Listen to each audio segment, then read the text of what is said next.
Medical colleges లో, engineering colleges లో మహిళలకి రిజర్వేషన్ కల్పించింది కూడా చంద్రబాబు నాయుడు గారే.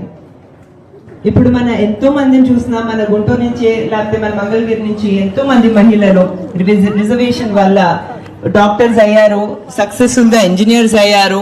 వాళ్ళు వాళ్ళ కాళ్ళ మీద నిలబడి చాలా సక్సెస్ అయ్యారంటే అది కేవలం ఆయన ఇనిషియేటివ్ వల్లనే.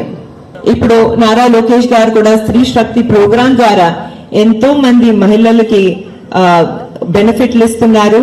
వాళ్ళందరూ వాళ్ళ కాళ్ళ మీద నిలబడేటట్టు చేస్తున్నారు. ఇప్పుడు మనం చూసాము, మన రాష్ట్రం ఎంతో కష్టాల్లో ఉంది.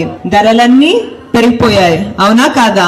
నిత్యావసర ధరలు పెరిగిపోయాయి, విద్యుత్ ధరలు పెరిగిపోయాయి, పెట్రోల్ ధరలు పెరిగిపోయాయి. అదే కాకుండా ఇప్పుడు విద్య ఉన్న చాలా మందికి జాబులు లేవు. కంపెనీస్ ఏమైనా వచ్చాయా అండి ఇక్కడికి కొత్తవి?